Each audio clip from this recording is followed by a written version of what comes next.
I am so happy to be here today with Kippy. Gosh, you and I have known each other like throughout our industry careers, and how fun to take our partnership and our friendship and create something new, like take it in a different direction and have conversation and stimulate ideas. You know, we've both been recognized, we've both been speakers, we've been volunteers, and now we get to bring people we love together, people we admire, people who are successful, our mentors, and we get to talk to them. How do you feel? Well, the best part of all that you said is the fact that in all our careers, we do know amazing people. And we're so fortunate to know that we could call on people and they immediately would say, yes, we'd love to be a part of your new little Remarkable People, little Zoomcast or video interviews. So yes, Ronnie, thank you. And we are thrilled to begin our first inaugural Remarkable People, 3 questions and lively conversation video interview here. So let's get started. We are so happy to welcome Tina Filipski from PPAI and Michele Bell from ASI. And we are just thrilled you guys are here. So let's start with our first question. What will business relationships look like in the future, near term and longer term? So give that thought and let's hear what you have to say. Michele. Michele, I was going to say I can take that one first. I think people are going to be are very eager to reconnect personally with their customers and their vendors and their coworkers and their employees again. And until we can do that, we'll use every type of technology available to us to get as close to that as we can, because relationships are the very backbone of our industry. And having this time apart, I think, has made those relationships grow stronger. So yes, we've learned to meet on.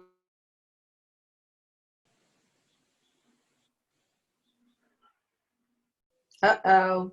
Slight interruption. All right, Michele, when Tina comes back, she can finish her thought. Yeah. I think Tina's spot on there, by the way, in what she was saying. Look, it's going to be a very different landscape. We have everybody working from home. You know, we are a very close-knit industry, as Tina was saying, and you can feel it. People are twitching to see each other, you know what I mean? And to go someplace, even though that they know it's not feasible right now to go to events, but boy, do I feel it from the comments that I get in the text messages, you know, are you guys doing the show? Are you guys doing the show?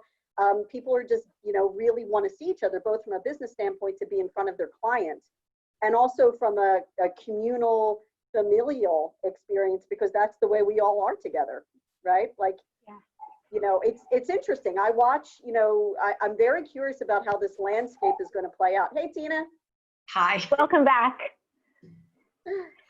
Yeah. As I was saying about technology, not being, you know, no for those in-person meetings. Yeah. You know, I was just saying, Michele, go ahead. I agree with what you were saying, and you know, we're such a close industry. I actually have a question for you. Being in Texas, you know, we're kind of flipped. So here in Philadelphia and on the East Coast, we had it bad at first, and we were all locked down. You guys didn't at first, but now you're in Texas. Is everybody in Texas still? Are you all working from home now, or is it half and half? Well, at our office, we're pretty much all working from home.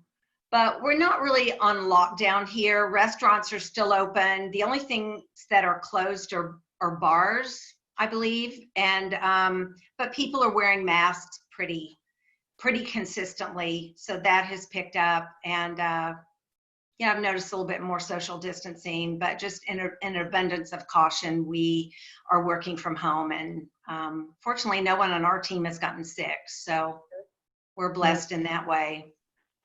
Let me ask you guys a question on this topic. So when do you think our face-to-face business meetings, sales meetings with suppliers and distributors, are they coming back, and when are they coming back? People are anxious, but what is the reality? Look, I think most of the suppliers I talk to, I can't think of one actually who's having their people travel yet. Everybody's grounded, right? I can't think of anybody that I know who's actually making sales calls are going to see clients, either on the supplier or distributor side. I think that if you separate out the communal nature of this industry is also very tactile. That's why our trade shows are so important, because people like to go to supplier booths and touch the product and feel things. So, you know, I think virtual is great, but boy, it does not replace real in-person shows. Kippy, I can tell you that, you know, I have data from ASI that people do not foresee things coming back to normal until early summer of 2021. Now, Wow. that's regarding sales. You know, like, when do things start to come back? Here's the problem. As you guys all know, this industry is inextricably linked to events and hospitality, right? Our biggest markets. So until those both come back, this industry is only going to come back at a slow and glacial pace. You know, it's not going to pick up in a commensurate way until those two markets come back.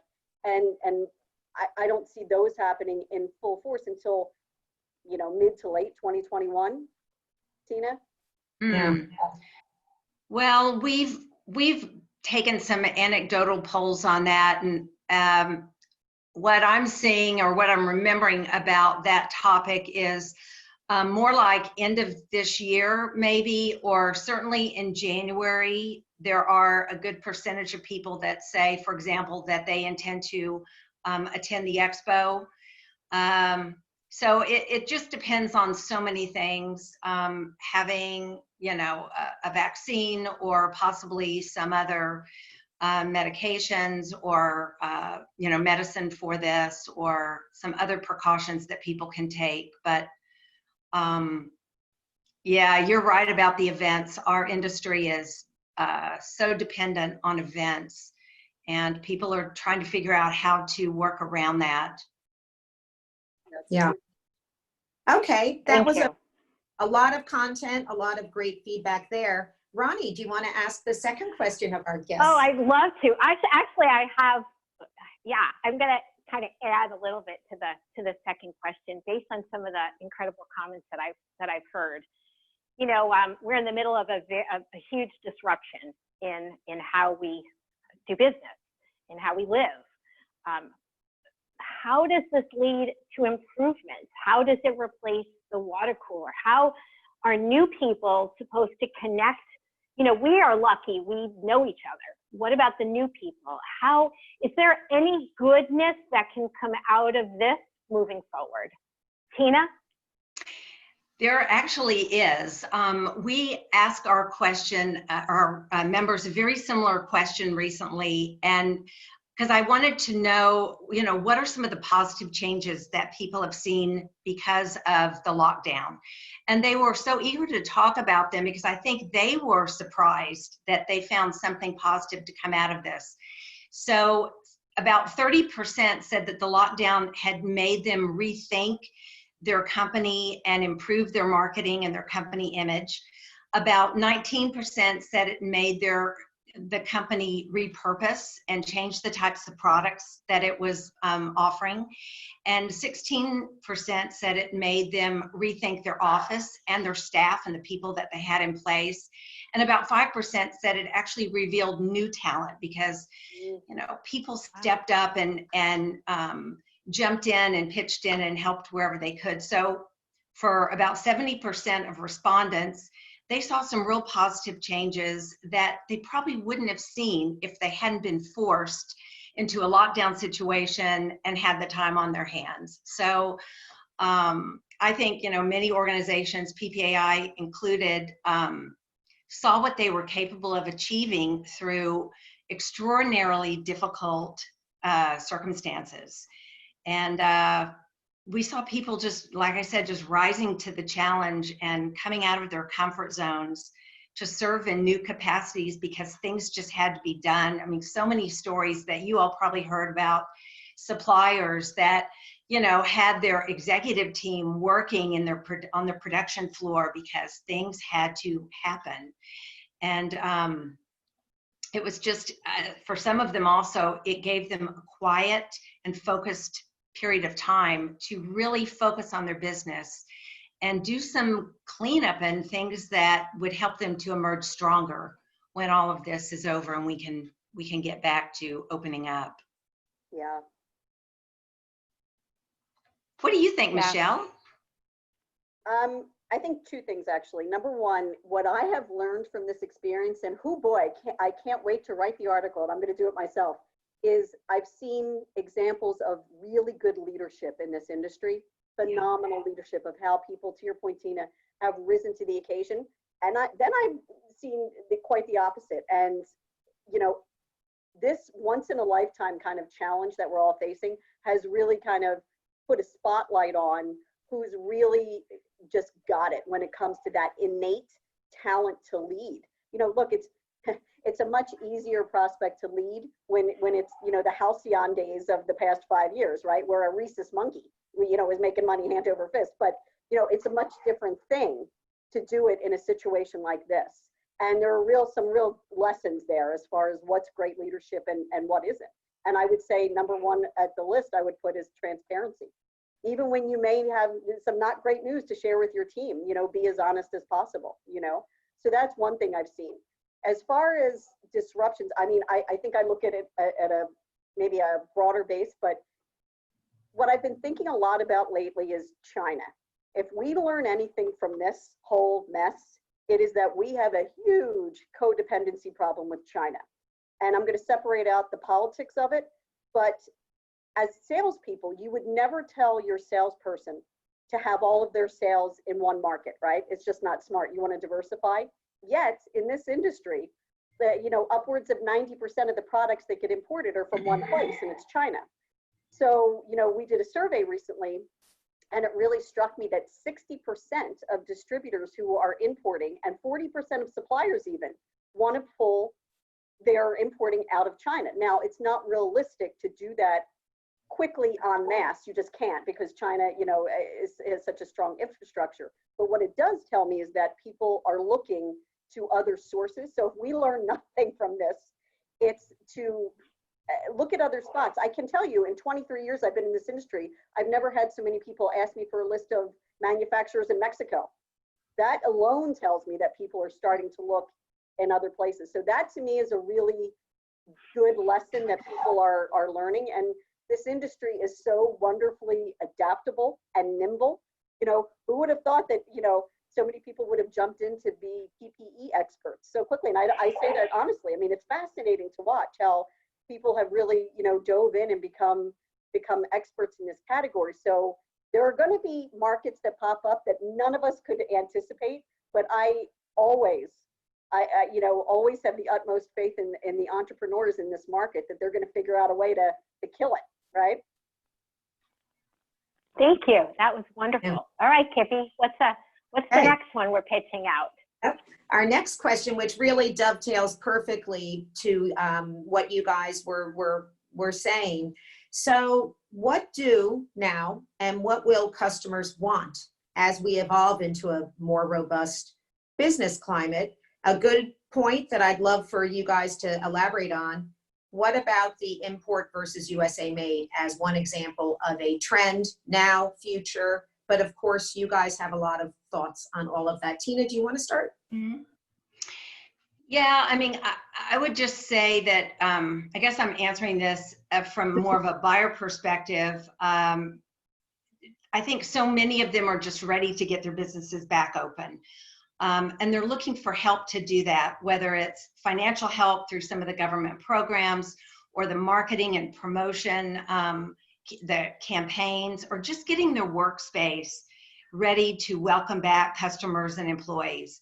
And distributors have the tools to do and the expertise to do those last things in terms of promotion and marketing to help them with all of that. And I think this is a time that distributors can truly step up and be a valuable partner to their customers. Customers want now what they've always wanted, and that's somebody who listens and delivers. So, you know, many customers are really struggling right now financially and otherwise. So they need help from the experts that can offer them solutions and assistance at this time. So Yeah. that is how I would answer the first part of that.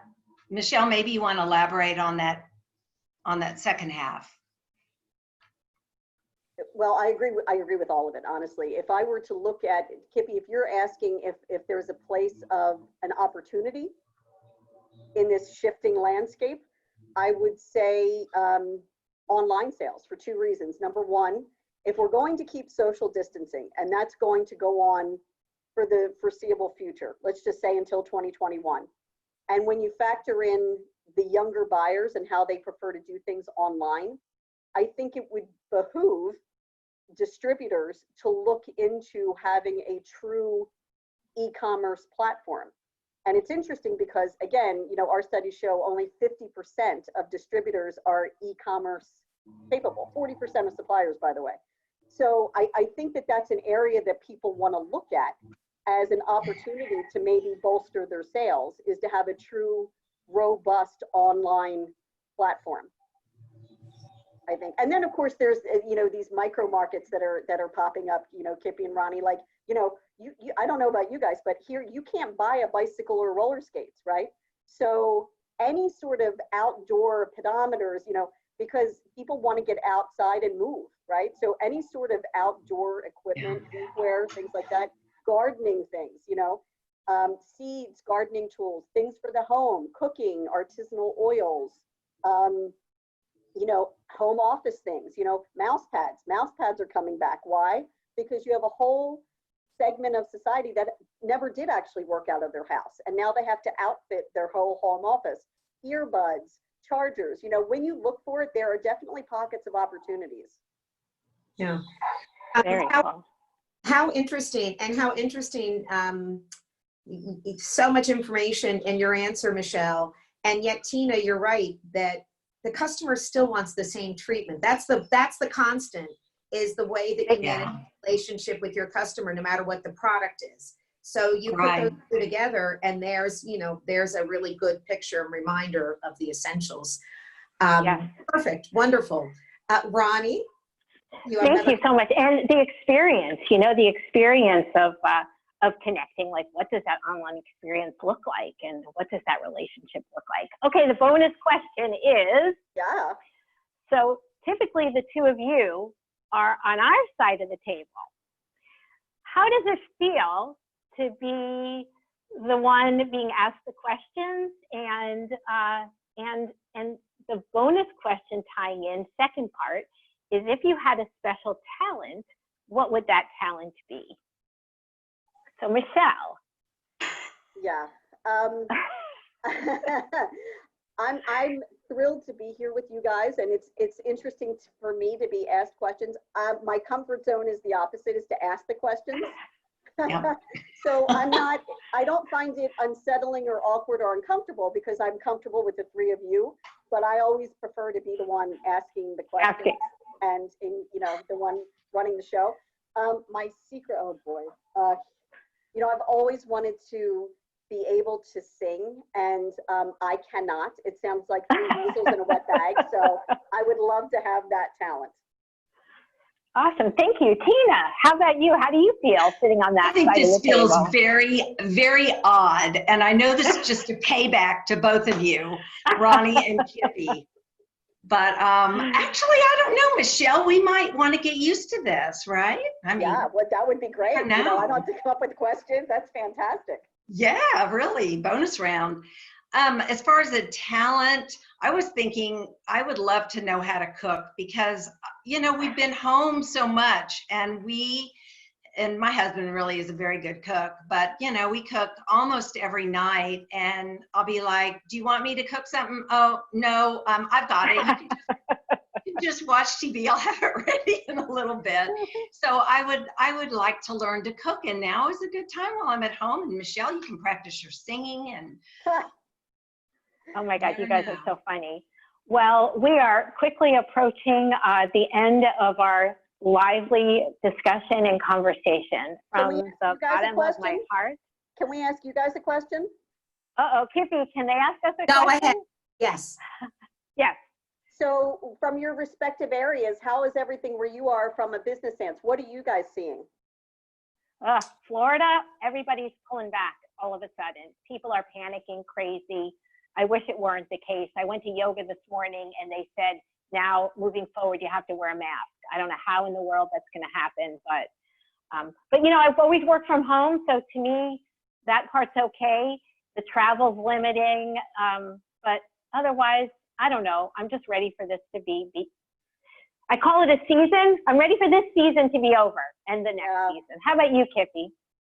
Yeah, so I feel lucky that Connecticut, I think, has managed the whole coronavirus scenario, you know, quite well. So we are in a good position as a state where he slowed down on reopening fully. So we're not in phase 3 yet, but knock on wood, Connecticut has stayed with we have not had another spike. We're holding our own. So in a lot of ways, it feels somewhat normal here locally. You know, we are socializing a little bit more, social distancing. Of course, we're not required to wear masks outside except in specific venues and stores, obviously.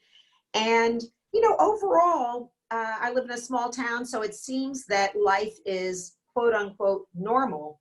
You know, of course, just to circle that around to, you know, the business side, what I think is tough is that we have such uneven performances and medical scenarios across the country. So of course, a blip in Florida, you know, it started off as a blip in the Northeast, but now all these other blips and spikes that are coming up, you know, of course that concerns us because it seemed like we were starting to move in the right direction. And now we're reminded that, hey, the coronavirus is controlling us, not the other way. So we're still at the Abby normal phase.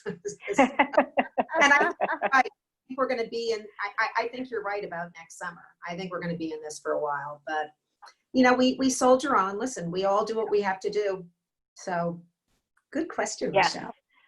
Yeah, well, they're the pros, Kippy. We're learning from them. So thank you, Tina, Michelle.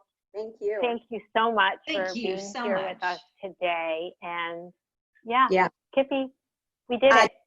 So proud to call you both friends. So proud to know what excellent professionals you are. And thank you for trusting Ronnie and me to be able to conduct this little short interview. But I hope that, I know I've gotten a lot out of it. Ronnie and I were thrilled. And I hope and expect that those of our industry friends who watch this will feel a lot of great content and appreciation for your lively conversation today. So thank you. Okay. Thank you for including Thank you. me. It's been fun. It has Okay. been. Bye-bye. Okay. Bye. Thank you. Bye.